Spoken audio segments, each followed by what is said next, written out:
My boss is a micromanager.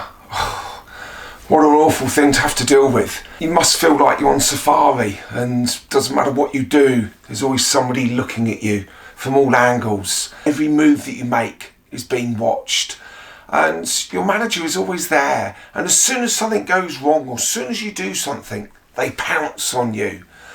But don't do that. Do this instead. Well, can't I think for myself? Every idea you come up with, it's dismissed, and they say, no, you must do it this way, you must do it that way. You feel like your work has been marked by a school teacher. It comes back with not just red text on it, but yellow highlighter. And it's just so frustrating. Well, it's now time to bounce back and take some action. Having a micromanager can be soul destroying. You know, they overtell you what to do. They're a bit of a control freak. They may be actually very technically minded. They may think they're doing well, but it's just constant changing and doing this and doing that. They always like certain things done in a certain way, and they just can't see another way of doing things. Sometimes actually, they may actually lack confidence themselves. Perhaps they've been micromanaged themselves or have done in the past.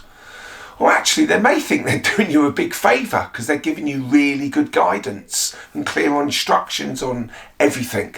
They just don't see the impact they're having. So we've got to take action and make sure that we have some really good conversations with them. But if you feel that you're competent and you can think for yourself and you can do good work, that's a good thing to think about first. Perhaps the manager's got a point. But if you do really think, yeah, I'm good at what I do, I can think for myself. I don't want to feel worthless because it's suffocating. I always feel unappreciated. My self-esteem and confidence taking a bit of a bash, and it's just no fun coming to work. I actually dread it, especially those Sunday evenings and Monday mornings. And yeah, this can have a real impact on your career opportunities and opportunities within work and within the business in the future. So yes, it's time for what we call courageous conversations. But before you do this, it's really important you do some planning. And this is really essential for this to go well, because otherwise you're going to go in, you're going to get defensive, you're going to say the wrong thing in the wrong way and the wrong time, and it's all going to blow up. Ever had one of those conversations? I'm sure we all have.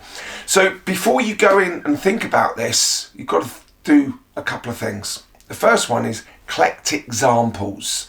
Collect examples of them being a micromanager. Get a notebook, have some conversations with people that you trust, not to have a moan and a bitch about the situation, but just to get some good factual examples. Collect some really good examples. And then sit down and think, right, how does this make me feel? Because at some stage you're going to have to give this feedback. So you need to plan for this. And then think, right, how would you like it to be in the future? So you've got to always be careful what you wish for. So do sit and think, right, how would I like us to work in the future? And this is really important in terms of you making sure that when you do go for these conversations, you are well prepared. So before you go giving your manager feedback, I think it's a really good idea to look at the situation through their eyes and get some feedback on you. Perhaps ask for a one-to-one if they're not common, and if they're not common, ask for one-to-ones on a regular basis, or perhaps take the opportunity with an appraisal or a review coming up. Be positive about the whole situation. Yeah, don't get defensive and don't take things personally. Really important.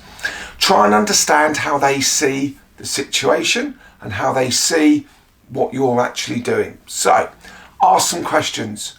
How do you think I'm doing in my work? Get some feedback. Now, if they're very critical, I'll discuss that a bit later, but perhaps they don't see it. Perhaps they just think, oh, you're doing a good job. And, but get this information. How do they think you're doing? And get this, don't react, don't get defensive, don't go on the attack, just listen. And perhaps make some notes.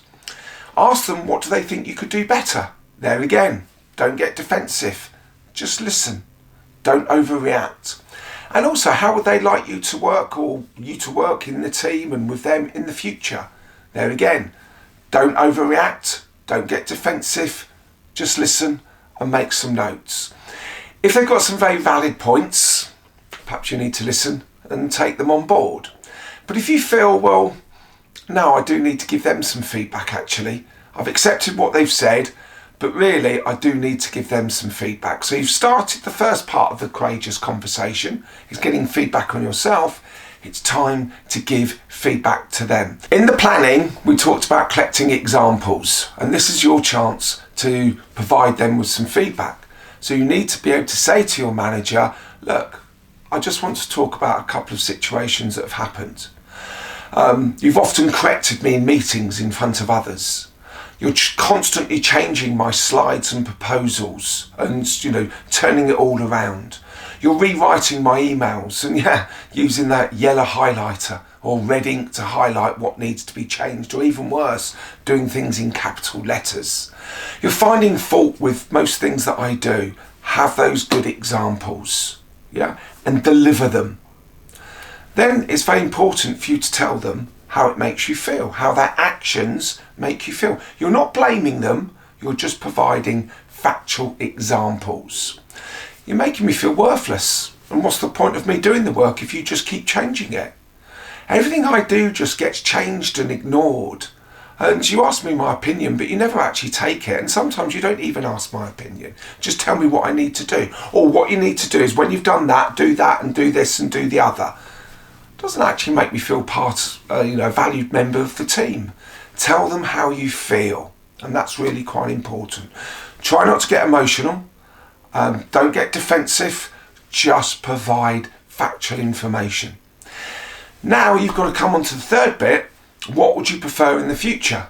And you've got to gain some agreement on that. I'd like some freedom to be able to answer questions for myself in meetings. I'd like to be able to deliver a presentation that isn't actually your work, because people see that you've changed it. They know that I haven't done it. So provide what you would like.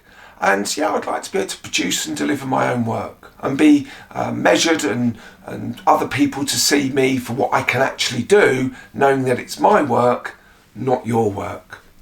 So talk about that, gain agreements. It's great to see that you're still with me, and for that I've got a free download in the comments box below with regards to helping you to manage your personal development.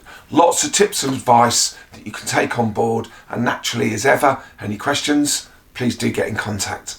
So as I said, once you've given this feedback, work on an agreement and for a follow-up and a future date for you to look at this. And as I said, if you're not having regular one-to-ones, ask for them. If they're not very good at doing appraisals and reviews on a regular basis, ask for them. Start to think, depending how it's gone so far, depends what you do next. If you've got them, if you got to the stage of them giving you feedback and it's just constantly critical, perhaps you need to say to them, well, why haven't you given me this feedback in the past? I've been working with you for X number of months or years, and you always just say that I'm doing fine, but then you just constantly micromanage me. Why haven't you given me this feedback in the past? Have an adult conversation. I once had a manager in my review tell me that I hadn't hit my mid-year and end-of-year objectives, which meant I didn't get a bonus. And I said, well, why haven't you told me this? He didn't really have an answer.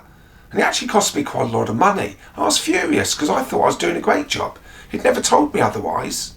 So say to your manager, look, if you don't give me feedback, how can I improve? How can I develop? Don't get defensive. Don't turn it into an argument. Just deal with the facts. So, depending on where you are at this stage of them giving you feedback, you may like to sort of give them that message. So once you've gone through this process, it's decision time. We've all got to make decisions about life and careers and work and what we do and what we don't do.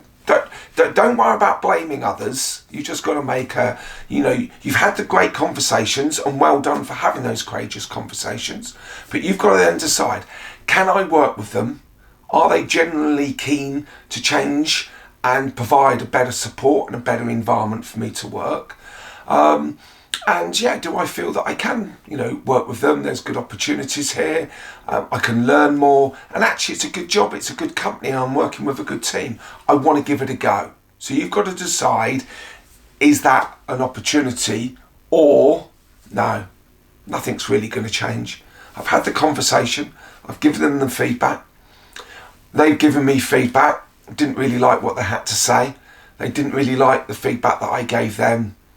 Do you know what? It is time to move on. I've now got to just make other decisions. But at least you can sit there and give yourself a bit of a pat on the back and go, but I've dealt with the situation. I've given me the opportunity, I've given them the opportunity to try and resolve this. It's not going to work. I've done all I can do. And I think if you get to that stage, you should be proud of yourself. But whatever you do, if you've watched this video, don't go and do nothing and just resign and walk away. Especially, as I said, if it's a good job, that isn't a good idea at all. Always give yourself the opportunity. And going through this process, it may be a bit nervy. Perhaps you need to ask someone to give you a bit of advice along the way, to a bit of support. But yeah, you should be proud of yourself if you are able to have these conversations so you can help your micromanager to be a much better manager. But you may have gone through this video, you may have gone through this process and think, well actually, and perhaps you've spoken to some others that you trust, well actually this micromanager, it's not just micromanaging, it's actually bullying, it's actually harassment. I don't accept this, and you shouldn't accept it. So you do need to bring it to the attention of someone in your HR team, or a more senior manager, or perhaps get someone to help you to take this further. That's essential. If you feel this micromanager has overstepped the mark, that's really important. That if you feel it's bullying and harassment, yeah, it's different conversations.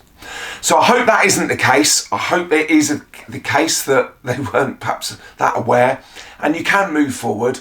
So if you are going through this process, good luck with it. If you need any help, give me a shout, and I hope you can find a really good way forward. Thank you for your time. Please subscribe, like the video, and I look forward to seeing you on the next one.